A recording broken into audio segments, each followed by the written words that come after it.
Pemuda ini memiliki IQ 180. Yang lain pergi ke wawancara perusahaan. Tapi anak ini pergi ke wawancara di sekolah. Perusahaan minyak multinasional. Di depannya mulai mencoba meyakinkannya. Yang pertama, dia akan memberi gaji tahunan $400. Yang kedua, memberikan villa dan mobil mewah. Yang ketiga, menawarkan 30% saham perusahaan untuknya. Pemuda ini mendengar tawaran ini. Saya juga belum menjadi dokter yang baik. Pada saat makan malam, pria ini bertanya, "Mengapa Anda menolaknya?" Dia hanya menjawab dengan 3 kata, "Ini tidak menantang." Pada saat ini, dia menerima sebuah pesan teks. "Kamu ingin tantangan? Ayo cari saya." Setelah melihat pesan itu, dia kemudian beranjak pergi. Dia kemudian pergi ke sebuah bar dan bertemu dengan seorang paman. Paman berjanggut ini berkata, "Aku tahu bahwa kamu seorang teknik arsitek. Jadi saya ingin memberimu sebuah kesempatan besar. Royal Bank di Spanyol. Ada 200 kamera CCTV 360 derajat dengan jalan buntu. 25 penjaga keamanan khusus memeriksa selama 24 jam. Di seberang jalan adalah resimen angkatan darat. Kepala keamanan adalah mantan pasukan anti-terorisme. Dan bunker bank merupakan karya yang sangat menakjubkan. Selama 70 tahun enigma tidak pernah terjawab. Hanya bisa masuk tapi tidak bisa keluar. Tapi di siang bolong, mengambil 3 koin emas di dalam kotak. Kemudian mengamatinya. Ada tanda di koin. Itu adalah koordinat harta karun kerajaan. Setelah selesai mendengarkannya, pemuda ini sangat tertarik. Paman ini juga tidak hanya omong kosong. Dia langsung memberikan tiket ke Madrid. Kelompok ini berkumpul. Wanita ini berperan sebagai pencuri. Dia mengambil dompet orang lain. Jinge adalah pasukan amfibi khusus. Dia bisa bertahan 5 menit di dalam air. Lauka, orang yang bertugas menyediakan peralatan.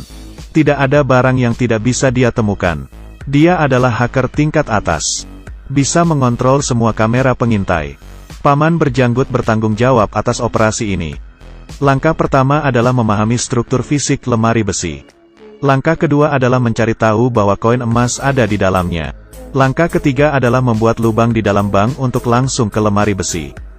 Mereka memasuki jaringan bawah tanah stasiun kereta di Madrid untuk menemukan lokasi lemari besi. Sedangkan pemuda ini dan paman bertugas menjadi pembersih bank. Lauka memindai listrik di ruangan ini. Berhasil memasang kamuflase pengintai. Mencatat semua program kode lengkap. Di sini bisa dilihat semua gambar suasana di bank yang palsu. Gambar sesungguhnya ada di sebelah kanan. Di sini ia pergi ke puncak lemari besi.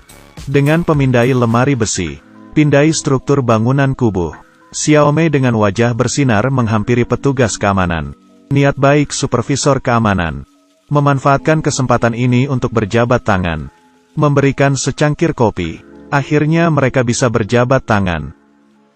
Xiaomei masuk ke ruangan supervisor. Ia langsung merubah raut wajahnya. Dia mengambil sinar UV. Dengan cepat memeriksa seluruh bagian lukisan. Ia mulai merekam video. Kemudian memutarnya dengan kecepatan 0.1x. Merubah pemantauan bank. Jadi Xiaomei hanya punya 2,5 menit untuk menghilang. Menemukan brankas. Menggunakan alat untuk mencari tahu kode sandi. Dia mengambil kunci ke lemari besi. Membuat cetakan 3D. Lalu dengan cepat memasukkannya kembali. Supervisor bank kembali masuk ke ruangannya. 2,5 menit akan tiba. Jika Xiaomei masih ada di sini, tidak dapat terhubung dengan tindakan video kamuflase. Supervisor keamanan dapat melihat langsung. Terburu-buru, Xiaomei memberikan handphone pada supervisor. Membiarkan dirinya untuk diambil foto. Waktu sudah tiba. Koneksi sempurna. Pemuda ini ada di ruang rapat. Pindai struktur kubah. Para eksekutif bank kebetulan mengadakan rapat dadakan. Saat ini, dia sangat sulit untuk melarikan diri. Pemindai juga mengalami masalah. Jika ia meningkatkan daya, maka alarm akan berbunyi. Seorang staf menjatuhkan kertas. Dia tidak mau mengambil resiko. Ada alarm terdengar. Jadi rapat dibatalkan. Petugas keamanan bank meningkatkan kewaspadaannya. Semua orang dipanggil ke aula. Kekuatan militer juga sudah diatur. Dengan cepat mengepung bank. Xiaomei memiliki kunci kedua. Dia mengembalikan ke tempat semula. Harus mengambilnya dan mundur. Saat turun tangga, dia menjatuhkan kunci. Pemuda itu mengambilnya, lalu dengan cepat dia kembali ke kantor. Menaruhnya kembali di brankas. Seorang petugas keamanan datang. "Apa yang kamu lakukan?" "Kamu mengagetkan saya." "Saya tidak mendengar bunyi alarm. Karena saya menggunakan headphone."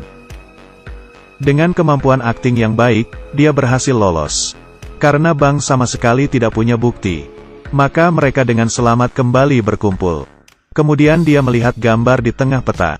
Sebagian tidak jelas. Saat ini bakat pemuda ini terungkap sepenuhnya. Ini adalah air.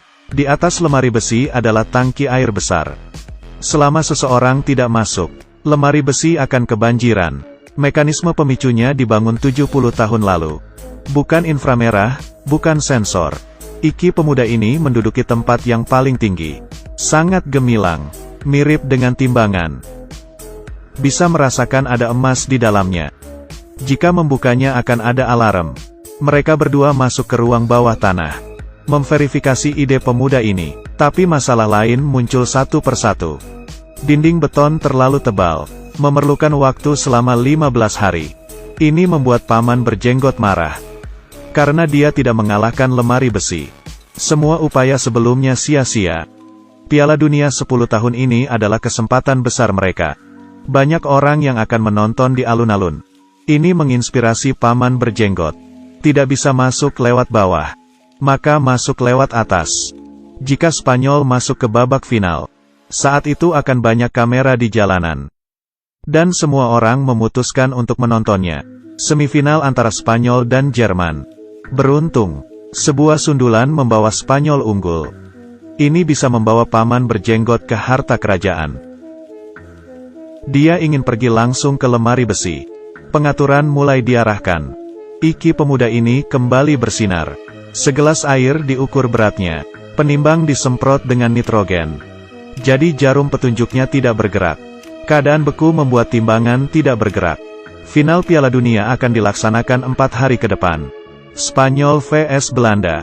Lapangan Madrid penuh dengan penggemar.